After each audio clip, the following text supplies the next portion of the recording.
B को proposal देता है कि वो उसकी प्रॉपर्टी एच खरीदना चाहता है, ठीक है। बी अग्री हो जाता है 1 करोड़ रुपीज़ पर उसकी प्रॉपर्टी को बेचने के लिए, ओके। तो दोनों पार्टीज़ के बीच में कॉन्ट्रैक्ट हो गया। अब कुछ दिनों बाद शायद बी को कोई अच्छा और प्रपोजल मिला होगा, वो अपनी प्रॉपर्टी एच को बेचने से मना कर देता है। अब बी ने क्या किया, बी ने कॉन्ट्रैक्ट ब्रीच कर दिया। उस कंडीशन में ए के पास क्या सिविल राइट अवेलेबल है? ए उस कंडीशन में इंडियन कॉन्ट्रैक्ट एक्ट 1872 के थ्रू डैमेजेस यानी कंपनसेशन के लिए अप्लाई कर सकता है, राइट। साथ ही साथ वो लॉ ऑफ टॉर्ट्स के थ्रू भी कंपनसेशन ले सकता है। इवन लॉ ऑफ टॉर्ट्स तो यहाँ तक की पावर देता है कि अगर दो पार्टीज़ के बीच में कॉन्ट्रैक्ट नहीं हुआ है और ए को बी की वजह से कोई इंजरी हुई है, कोई डैमेज क्रिएट हुआ है, तब उस कंडीशन में ए बी से डैमेजेस ले सकता है, कंपनसेशन ले सकता है। तो एक और लॉ है जो कि सिविल राइट प्रोवाइड करता है, रेमेडी देता है, वो है स्पेसिफिक रिलीफ एक्ट 1963। तभी क्वेश्चन ये आता है कि अगर ये दो लॉज ऑलरेडी अवेलेबल थे तब हमें स्पेसिफिक रिलीफ एक्ट 1963 की नीड क्यों पड़ी? Why we need this? So hello everyone, I am Bhavna Bansal and today we will discuss about specific relief act 1963। हम इसे एक सीरीज में डिस्कस करेंगे, ओके। आज हम इसका इंट्रोडक्शन डिस्कस करने जा रहे हैं, सो आप लास्ट तक बने रहिएगा। और अगर आपने अभी तक इस चैनल को सब्सक्राइब नहीं किया है तो कर लीजिए, बेल आइकन दबा लीजिए, जितना शेयर कर सकते हैं कर दीजिए, okay. It will encourage me to make a further videos, okay. कि जो केस हमने देखा उसकी कंप्लीट पिक्चर देखते हैं। ए और बी के बीच में एच प्रॉपर्टी को लेके कॉन्ट्रैक्ट होता है। बी उस प्रॉपर्टी को देने से मना कर देता है यानी कॉन्ट्रैक्ट ब्रीच कर देता है।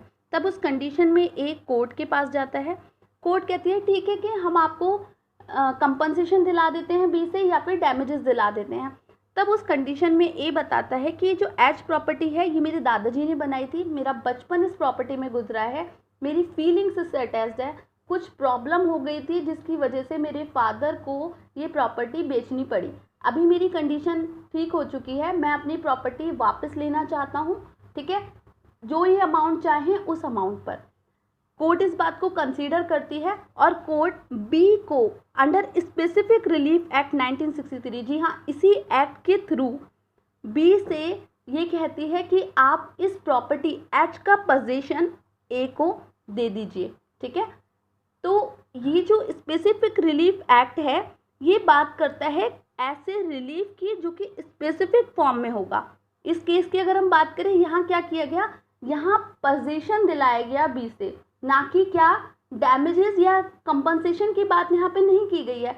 यहाँ जब किसी पर्सन के किसी प्रॉपर्टी से किसी गुड से एक एंटिक रिलेशन होगा, फीलिंग्स अटैच्ड होंगी, तब उस कंडीशन में उसको जो रिलीफ प्रोवाइड किया जाएगा वो स्पेसिफिक तरीके का होगा, ठीक है। एक स्पेशल रिलीफ उसको प्रोवाइड किया जाएगा। ये जो एक्ट है ये इसी से रिलेट बात करता है। अगर हम इसके प्रिंसिपल्स को देखें जिसके under specific relief act grant किया जाता है, तो देखिए सबसे पहला है damages is not adequate relief. जब डैमेजेस जो हैं यानी मनी जो है वो मैटर नहीं करता, जब हर चीज़ का जो सल्यूशन है वो पैसे देकर आप नहीं निकाल सकते, राइट। जैसे एक केस लेते हैं, एक पर्सन है जो जिसका बेटा बीमार हो जाता है, वो उसको हॉस्पिटल में लेकर जाता है, बट हॉस्पिटल की लापरवाही की वजह से उस बच्चे की डेथ हो जाती है। अब उस कंडीशन में एक कोर्ट जाता है, कोर्ट कहता है कि ठीक है हम आपको कंपनसेशन दिला देते हैं, हम आपको डैमेजेस दिला देते हैं। तब उस कंडीशन में वो कहता है कि नहीं, मुझे इनसे डैमेजेस नहीं चाहिए, मेरे लिए मनी यहाँ पर एडिक्वेट यानी पर्याप्त रिलीफ नहीं है, ठीक है, क्योंकि मैंने इनके कारण अपनी बहुत वैल्यूबल चीज़ अपने बेटे को खो दिया, ठीक है। तो मैं चाहता हूँ कि आप ऐसे डॉक्टर्स का लाइसेंस ही कैंसिल कर दें, ठीक है। तो यहाँ आप देख रहे होंगे कि यहाँ डैमेजेस जो है वो मैटर नहीं कर रहे हैं, यहाँ पर मनी जो है वो एडिक्वेट रिलीफ प्रोवाइड नहीं कर सकता, ठीक है। तो ऐसी कंडीशन में साथ ही साथ कोर्ट के डिस्क्रिशन डिपेंड करता है, यानी कोर्ट के विवेक पर होगा, कोर्ट की विल पर होगा कि वो ऐसे रिलीफ को प्रोवाइड करे या नहीं, ठीक है। और लास्ट वन है, ये जो राइट्स हैं ये किसी इंडिविजुअल सिविल राइट को प्रोवाइड करते हैं, ठीक है। सिविल राइट्स हैं कि जो किसी इंडिविजुअल पर्सन को दिए जाएंगे, बट ये पैनल लॉज पर ये स्पेसिफिक रिलीफ एक्ट अप्लाई नहीं होता है, ठीक है। ये पनिशमेंट की बात नहीं कर रहा है, ये बात कर रहा है सिविल राइट की, ठीक है। ये सिर्फ सिविल राइट को एनफोर्स कराता है। ओके, अब देखिए ये जो इसका इंट्रोडक्शन देखते हैं, स्पेसिफिक रिलीफ एक्ट 1963 एनफोर्समेंट में कब आया, तो ये एनफोर्समेंट में आया 1 मार्च 1964 को, ठीक है। इसमें 3 पार्ट्स, 8 चैप्टर्स और 44 सेक्शंस है। अगर हम इनको डिवाइड करें पार्ट्स को में, तो देखिए पहला पार्ट ऑलवेज जनरली क्या होता है, प्रीलिम्स चैप्टर ही होता है, जिसमें हम ये देखते हैं कि ये जो एक्ट है ये एनफोर्स कब हुआ, इसकी डेफिनेशंस जनरली हमें सेक्शन 2 में मिलेंगी। तो ये जो प्रीलिम्स है ये सेक्शन 1 to 4 तक है, ठीक है।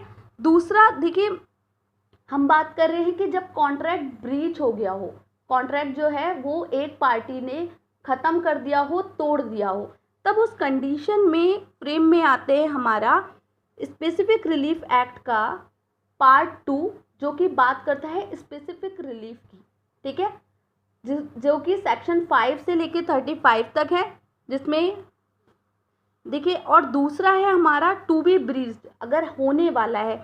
देखिए रिलीफ जो स्पेसिफिक रिलीफ एक्ट में है वो 2 तरीके के हैं, एक तो स्पेसिफिक रिलीफ है और दूसरा है प्रिवेंटिव रिलीफ, ठीक है। प्रिवेंटिव रिलीफ में क्या होता है, इसको हल्का सा हम समझ लेते हैं यहाँ पर, बाकी हम आपको जब सीरीज कराएंगे तब समझाएंगे। प्रिवेंटिव रिलीफ से मतलब है कि इसको ऐसे समझिए, एक पार्टी है ए, ठीक है, ये प्रोड्यूसर है किसी मूवी के, और दूसरी पार्टी है बी, ये एक्ट्रेस है यानी कि उस मूवी की हीरोइन है, ठीक है। ये क्या करती हैं, ये थोड़ी मूवी की शूटिंग कर लेती हैं और कुछ टाइम के बाद मूवी की शूट पर आना बंद कर देती हैं, ठीक है। यानी अब इन्होंने क्या किया, इन्होंने अब कॉन्ट्रैक्ट ब्रीच कर दिया। उस कंडीशन में ए प्रोड्यूसर या डायरेक्टर जो भी पर्सन होगा ये कोर्ट जाएगा और तब कोर्ट कहेगी कि ठीक है हम आपको बी से, ये जो एक्ट्रेस हैं इनसे कंपनसेशन दिला दें, तो वो कहते हैं नहीं मुझे कंपनसेशन नहीं चाहिए। अब देखिए ये जो बी है ये एक एक्ट्रेस है, ये क्या काम करती हैं, ये अपनी आर्ट, अपना जो एक्टिंग है उसकी स्किल वहाँ पर सेल कर रही हैं, तो कोर्ट यहाँ पे इन्हें फोर्स नहीं कर सकता, ठीक है। कोर्ट ये नहीं कहेगा कि आप जाइए और इस मूवी की शूटिंग कंप्लीट कीजिए, because it is a art, ये अंदर से आती है, राइट। तो कोर्ट उस कंडीशन में इनको क्या रिलीफ प्रोवाइड करेगी, ए को, कोर्ट उस कंडीशन में बी से कहेगी कि आपको जितना टाइम इस मूवी की शूटिंग के लिए दिया गया था, जब तक कि ये मूवी की शूटिंग कंप्लीट नहीं हो जाती आप कोई और मूवी साइन नहीं करेंगी, किसी और मूवी की शूटिंग नहीं करेंगे। तो यहाँ बात जो इनको जो रिलीफ दिया गया ए को, बी के अगेंस्ट वो दिया गया बी को इंजंक्शन लगाकर, बी पर स्टे लगाकर, ठीक है। तो ये क्या हो गया, प्रिवेंटिव रिलीफ हो गया, जो कि सेक्शन 36 to 44 तक दिया गया है, ठीक है। 44 और 43 जो सेक्शंस हैं वो रिपील कर दिए गए हैं, तो उसे हम देख लेंगे। जनरली जो है 42 तक हम कहेंगे इसको। अब दूसरी चीज़ हम देखते हैं, देखिए स्पेसिफिक रिलीफ जो है सेक्शन 5 to 35, उसमें ये चैप्टर्स आते हैं।